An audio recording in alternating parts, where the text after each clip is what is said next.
কিছু মানুষকে বলতে শুনতে দেখেছি যে ভাই private job is my dream job, আমি বড় হয়ে প্রাইভেট জবই করব। ভাই ওটা ড্রিম জব নয়, পাগলা কুত্তায় কামড়েছে তোমাকে, বা তোমার মাথাটা খারাপ হয়ে গেছে, পাগল হতে চলেছো, অ্যাসাইলামে তোমায় ভর্তি হতে হবে, তার জন্যই তুমি ওখানে যাচ্ছ প্রাইভেট জব করতে। সুখে থাকতে ভূতে গেলায় বলে না, ঠিক সেই রকম। ওখানে একটা পুরো ফিল্মের কাস্ট আছে, গব্বর সিং আছে এইচআর ম্যানেজার রূপে, আর অমিতাভ বচ্চন আর ওই ধর্মেন্দ্র ওরা হচ্ছে এমপ্লয়িজরা, আর বাসন্তীও রয়েছে তার সাথে, কিছু ফিমেল এমপ্লয়িজ।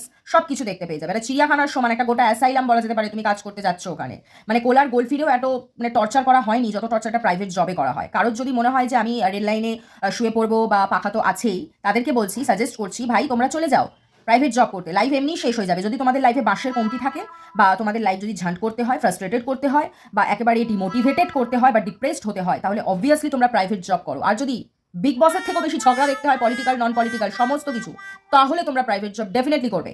আর যদি গালিগালাজ খিস্তা খিস্তি এগুলো শিখতে হয়, তাহলে তো অবভিয়াসলি বেটার প্লেস হচ্ছে প্রাইভেট জব করো যে কোনো কোম্পানিতে। ওকে, চলো টাটা।